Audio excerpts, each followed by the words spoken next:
It was a great year in West Virginia for Republicans. If we flash back to 2000, when I was first elected, when I was first running and trying to scrape up a few folks over here to believe that we could elect a Republican in West Virginia, I was the only one that was elected, and I had been the only one for 20 years. So now we have all 3 members of our delegation. We have a Senate seat, which we hadn't had since the 50s. We have 4 of the 5 constitutional officers were elected for the first time. That would be the Ag, Auditor, Attorney General, and Secretary of State. We didn't get the Treasurer, and we didn't get the Governor's office. The Governor's office was won by Jim Justice, who owns the Greenbrier. I know many of you have been to the Greenbrier, and I would encourage many of you to go to the Greenbrier. It's a beautiful spot. Very tough race. We had a good candidate, President of the Senate, Bill Cole, great candidate, but it was an uphill battle for him. But Donald Trump took our state by 70%. No shock there. Our state's been devastated by the regulatory environment that the president's put forward. I mean, I can't even tell you as a native West Virginian how pessimistic people have been. Hurt, upset, depressed, leaving the state. It's not just coal miners, it's all the other ancillary businesses connected with that. It's been a real blow to us. And you know what? People got out and voted like that.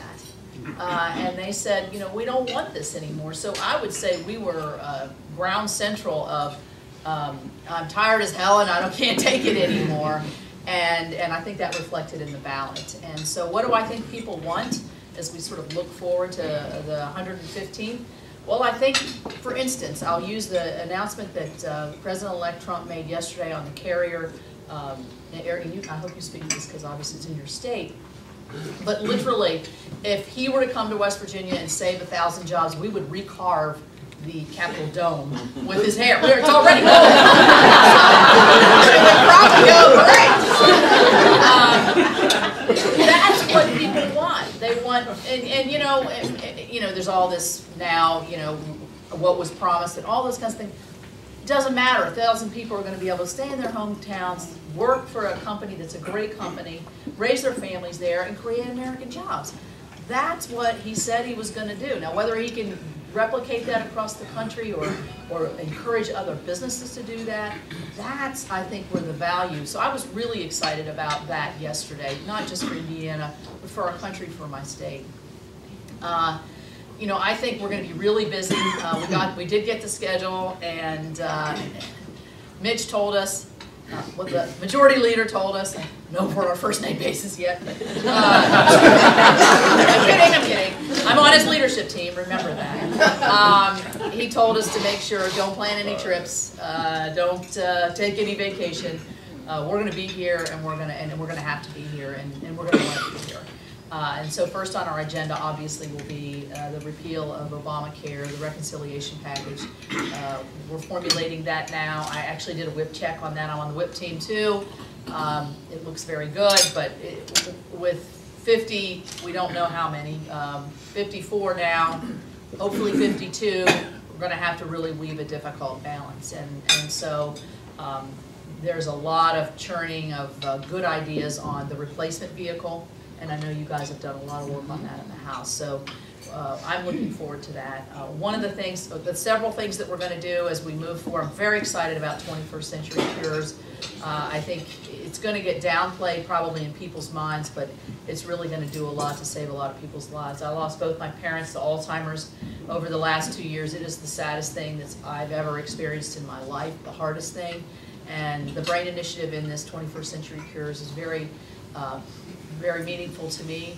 I also have a very small thing in there, but it's not small if it's affecting you, and it's on disordered eating. For those of you who know people or have people affected in your family who've been affected by anorexia or bulimia, it is a devastating illness that hasn't had much parity in insurance, had some difficulty getting insurance to cover a lot of the treatments. So that is in there, and I'm very excited about that part that I was able to play in there.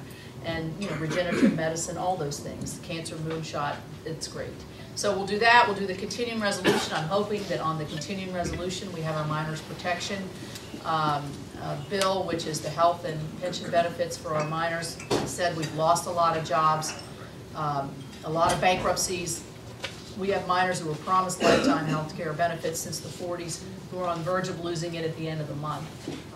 So we're working that one really hard. We're going to do Iran sanctions today. And then we have, hopefully we'll get the WRDA bill out, but I understand it's got a little snag still on it. I'd love to get the energy bill out, and I know Lisa Murkowski's working really hard on that in the Senate. So I think there's a real hop in everybody's step where I am. I'll have to say the other side is pretty bummed out and shocked, really shocked. And I'm going to say in closing, on election night, my son was running for House of Delegates. So like any mother watching their child do anything, I was a nervous wreck. I mean, I've been through billions of elections myself with my father. But it's when your child, your 34-year-old child, it's like you're just hanging on the edge. And he rose up pretty quickly. It was obvious that he was going to win. So I was so focused on that. And I could hear my husband every now and then say, wow, they just called Florida for Trump. And then, you know, all of a sudden I'm still looking around. The next thing he says, they can't call Michigan. And you know, Virginia, they couldn't call Virginia, remember, very quickly, and I'm like, Virginia? So I was really surprised on election night, even though I knew that President-elect Trump was speaking to a lot of people where I live, and a lot of people who, that voter that they kept saying, is that voter there that is not speaking up or is not showing, is that voter really there? And by golly, that voter was really there. And they came out in droves to say, I want to change, I want to shake it up. And so it's incumbent upon us to shake it up, to get results. And I look forward to working with all of you and you guys over on the House to shake it up. So that's our job for the next several months, the next several years. Yeah. Well, while Shelley is talking about, you know, springing the step over in the Senate, we are like jumping for joy in the House, really, really jumping, and it's an exciting, really an exciting place to be. We can't elevate like no. this. I know.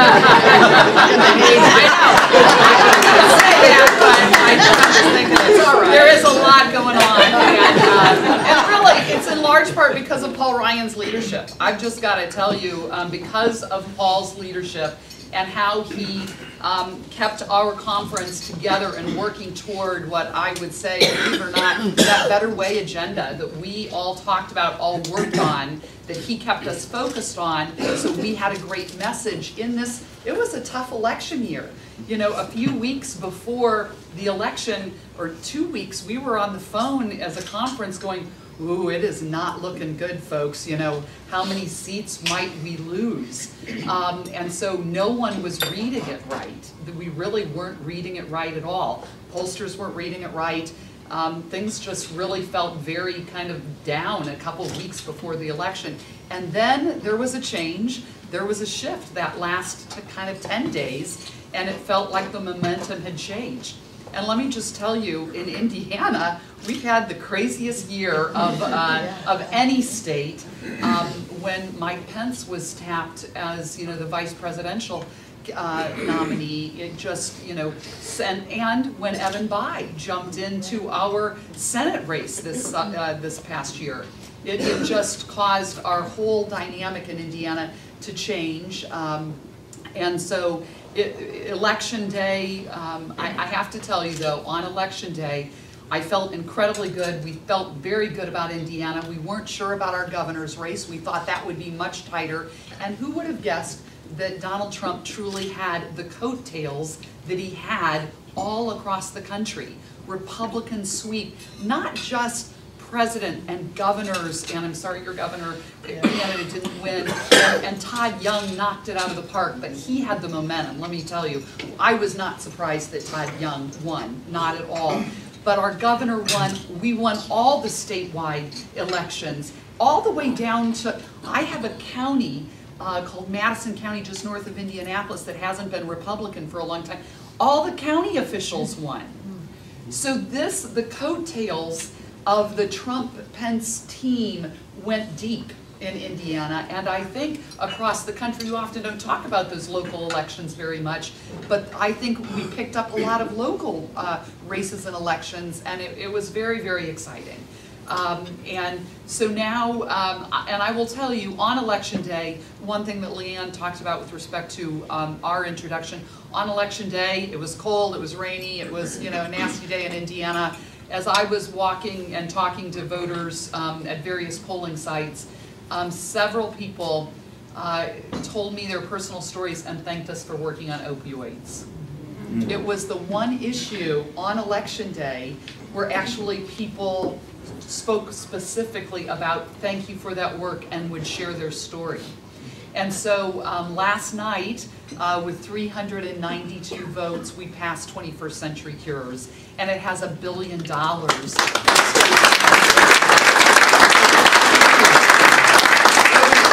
Really, and to Fred Upton, Diane DeGette, and others, I mean, and all the committees that worked on it. It was led by Energy and Commerce, but then Ways and Means and other package, you know, other bills. It's really an awesome piece of legislation. And Chris is over here. I got a piece of a pretty significant bill involving the biological threats that our country faces, and establishing a priority review voucher program for companies engaged in the material threat list. Those treatments, it's a pretty big deal to help our strategic national stockpile. And then Dr. Tim Murphy's bill on mental health. I also had comments about mental health, and thanks for working on mental health, and talk about issues that families deal with all across this country. It's the first significant reform to our mental health system in decades. And Tim Murphy never went to a microphone without talking about mental health challenges. So that it's a great way to end. We've got to get, obviously, the CR done, which should take us to the end of March. And we're going through our steering committee process. I have nothing I can share with you. I was appointed to the steering committee about 48 hours ago as the speaker's designee, and I was thrilled to be asked to be on steering, but it's an exciting time. And just hearing the chair, we actually did something different. The current chairs have had to come in and ask for their job back, ask for their gavel back. And that's not something that apparently has typically been done. But it's been an opportunity for Paul and Kevin and Kathy and Steve to talk about, with our chairs, we've got to reset our thinking. It is time to legislate. It is time to go on offense. It is time to do the things we've always talked about doing. We need team players. People who are going to be on the team with gavels in their hands at all levels, not just the chairman, but your subcommittee chairman. It's been a very powerful message. And so I think it's a really exciting time. Tax reform, I think, is repeal and replace Obamacare, #1 priority. Our calendar came out yesterday, for those of you who don't know it. We're going to be here a lot in the first quarter specifically. We're going to be here the entire month of March. We've got 1 week off in February, but for the most part we're going to be here many 5-day weeks. But we're ready. When Mike Pence came to our conference a couple of weeks ago, he said, buckle up. And that's exactly right, buckle up. It's time to really rock and roll on things that we need to get done. No more complaining, now it's about doing. We've got to just act, and we've got to work as a team in the House in particular, which can be a challenge in our conference at times, but people are very engaged and excited. More people are showing up for conference than they've ever shown up before, you know, attending those morning meetings, and it's been really positive. But I would say Affordable Care Act, repealing, replacing Obamacare, tax reform, talking about actually really getting the REINS Act done, regulatory reform. Where do we begin? Using the Congressional Review Act to, you know, overturn overtime rule and other things that we're looking at. That's why they're getting us out of here, so that clock can start ticking when we return. And so it really is a very exciting time, but you're right, the Democrats are really down.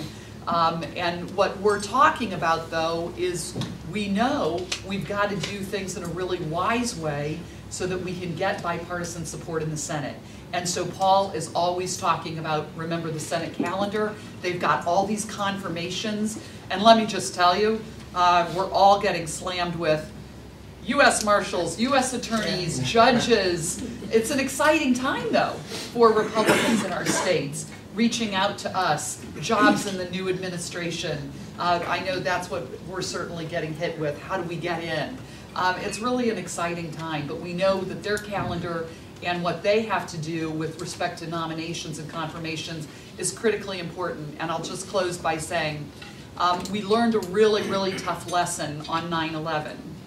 On 9/11, there were no presidentially appointed U.S. attorneys in place when 9/11 happened. Bob Mueller had been confirmed as the FBI director the day before 9/11 happened. So President Bush, for 9 to 10 months, his administration had little to no appointees in place because the Senate was so broken in 2001. And so I urge, and the 9/11 Commission, it was one of their top recommendations, we've got to improve the nomination and confirmation process because we can't have that happen. We're in as dangerous of a time, if not more dangerous, than we were on 9/11 with ISIS and what's going on around the world. And so we can't have this, transition, this new government stuck. So we've got to make sure the Senate, we've got to make sure the Trump-Pence team are putting up nominees, quite frankly, that can get confirmed. And it's going to be a challenge, but hopefully, with awesome senators like Shelley Moore Capito and her relationships, which I know she has, which are deep. We need more senators like her, reaching across the aisle and bringing those senators along to get things done. So we're really excited. I'm thrilled to be here. Yeah, let me just say one thing about the nomination process. I think we're going to be having hearings after January 3rd on the principal picks by the president, and then after the swearing in, we are going to go in and confirm. I think that's what we did for President Obama. I think they said 17 confirmations came the first day. So hopefully we'll get the biggies out the door, but you're bringing an excellent point. I'm glad you brought that up because we do have different rules. Everybody gets tired of hearing that. We do have different rules. We have different challenges, but the nomination process only occurs in the Senate, and it's going to take a lot of time. And we know that the Supreme Court nominee and the Supreme Court fight is going to be lengthy and it could be messy. So we are anticipating that as well. Very good. Thank you.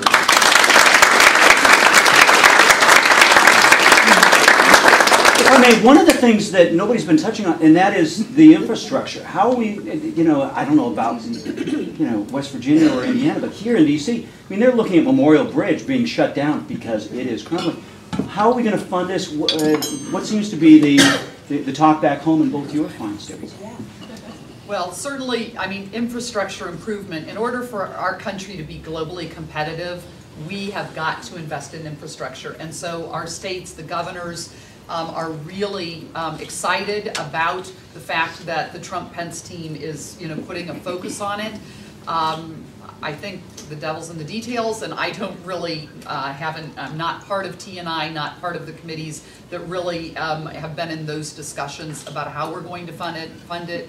But it's of critical importance, and it is one of the priorities certainly in the new administration. Yeah. So and it's jobs. At the end of the day, what Shelley was talking about, it is a lot of jobs, and that is, and why we're so excited.